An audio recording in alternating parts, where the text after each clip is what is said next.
a child of an ex-slave was warning him of. In 1997, a special interest group called the Project for a New American Century was formed. I have 4 letters in our possession which you can get on the website that state the aim and the principle of this project for the new American century. The signers of this project were men and women who are now known as neoconservatives. A letter was sent to President William Clinton, January the 26th, 1998, from this project for the new American century. In this letter, these neoconservatives were telling President Clinton that he must attack Iraq and remove Saddam Hussein.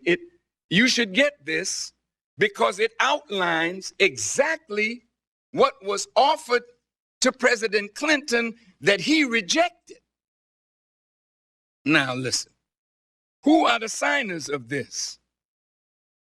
Elliot Abrams, Richard Armitage, William Bennett, Jeffrey Bergner, John Bolton, Paula Dobriansky, Francis Fukuyama, Robert Kagan, Zalmay Khalilzad, William Crystal, Richard Pearl, Peter Rodman, Donald Rumsfeld, William Schneider, Vin Weber, Paul Wolfowitz, R. James Woolsey, and Robert B. Zoellick. But in the original AIM letter of this group, Jeb Bush was a part of it. These are called the neocons or the neoconservatives. Well, after President Clinton rejected this, these neoconservatives sent a letter to Newt Gingrich, who was then the Speaker of the House, and to Senator Trent Lott. But in this, they criticized President Clinton for failing to adhere to their counsel. And if you will get this, you can get it from the website, you will see the lineup of what they said to the congressional leaders that ultimately became the policy of President George W. Bush. After 9/11, they wrote a letter to President Bush. But President Bush had already signed on to these policies before he entered office. Listen to me good. Before he entered the office of the presidency of the United States, George W. Bush was committed to regime change in Iraq. Now let's see if this is true.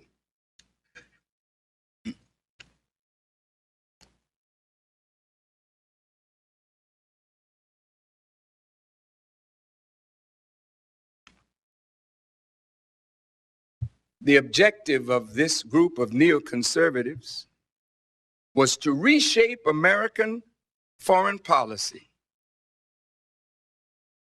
From their own statement of their principles, it reads, conservatives have not confidently advanced a strategic vision of America's role in the world. They have not set forth guiding principles for American foreign policy. We aim to change this. Dick Cheney signed it. Jeb Bush signed it. Rumsfeld signed it. Paul Wolfowitz signed it. Elliott Abrams signed it. Gary Bauer, Elliot Cohen, Aaron Friedberg, Steve Forbes, Dan Quayle, Louis Libby, Norman Podhoretz, Peter Rodman, Stephen Rosen, Henry Rowan, Vin Weber, and George Weigel. Now, some of these people were not in government at this time. They were on the outside looking in during President Clinton's administration. Some of them were, however, with the father, George Bush, Herbert Walker Bush. Now, when President Bush became the president, many of these people came into government. Dick Cheney, Vice President of the United States. Donald Rumsfeld, Secretary of Defense. Paul Wolfowitz, Deputy Secretary of Defense. Douglas Feith, Undersecretary of Defense for Policy. Richard Armitage, Deputy Secretary of State. John Bolton, Undersecretary of State for Arms Control and Security. Louis Scooter Libby, Chief of Staff and National Security Advisor to Vice President Dick Cheney. Richard Pearl, former chairman of the Defense Policy Board at the Pentagon. And it's interesting that he had a nickname titled the Prince of Darkness. Now, these neoconservatives had in mind the destruction of Iraq. Now, if you understand, they thought that their idea was the right idea for the time, but every idea needs a vessel that will bring that idea to fruition. So the neoconservatives were shopping around for the right vessel. And they found that vessel in George W. Bush.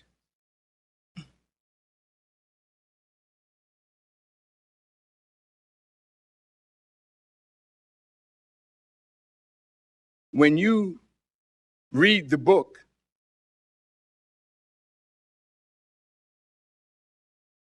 written about Paul O'Neill, that book was correct when he said President Bush came into office with a predisposition to remove Saddam Hussein. I said it to the president first. Now, out of his administration are coming witness bearers of the rightness of what I wrote to him. Please listen. Richard Clarke, in his book, Against All Enemies, wrote, President Bush was preoccupied with Iraq and was not focused on the war on terror. Thus, it becomes clear why President Bush asked after 9/11, was there a tie between Iraq and Al-Qaeda? And even though the best information from the intelligence community said there was no link, according to Richard Clarke, President Bush continued to urge them to find a link. Why find a link? Because the aim was to destroy the regime of Saddam Hussein. Early on in the president's administration, he said, my administration is committed to regime change in Iraq. I believe that President Bush did not know of 9/11 in advance. However, had he not been so preoccupied with the neoconservative idea on Iraq, he might have been able to connect the dots of the many warnings that were coming to America from her friends around the world and avoid the tragedy of 9/11. He might have been able to direct the FBI and the CIA to bring him whatever intelligence they had that would have allowed his administration to connect the dots. Now, this is just my belief. I believe that even though he didn't know, somebody knew. And those who knew that if this happened, it would put President Bush and the administration in the position that would allow them to fulfill the aim of the neoconservatives. Now, you may not agree. Minister Farrakhan, do you think that anyone would be so wicked as to allow the deaths of 3,000 American and non-American citizens to pursue a political and economic objective? 44 years ago, the Honorable Elijah Muhammad said to me, Brother Farrakhan, you cannot fathom the depth of Satan. And those of us who can't think like that would never believe that a human being was capable of planning the deaths of innocent people to further a political and an economic objective. This happened during the Kennedy administration.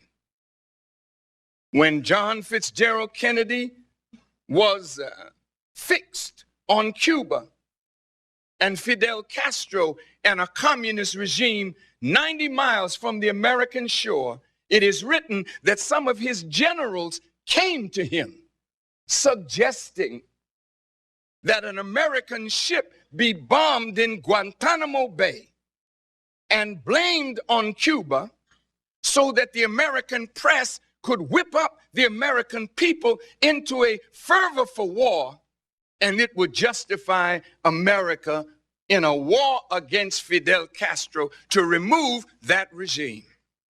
President Clinton rejected that advice. President Kennedy, pardon me, rejected that advice. Do you remember the Maine? The Maine was a ship in the harbor of Havana.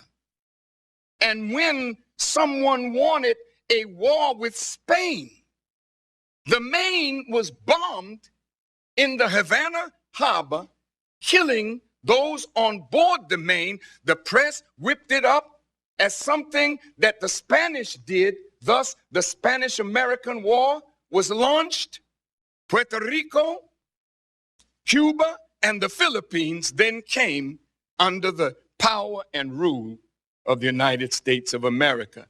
Do you remember the Gulf of Tonkin? Another ship was supposedly involved in an altercation with a gunboat from North Vietnam.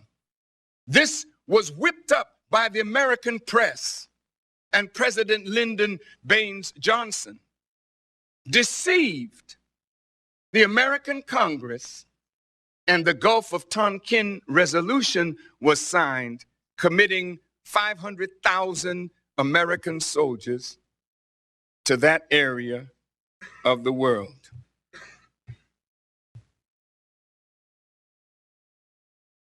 A political objective was won. And now America is on a course that it will be difficult for her to change. An economic objective was again won. The treasury of the people of America was raped. Over $100 billion gone and more to come, so that Halliburton and Bechtel and the war machine of America.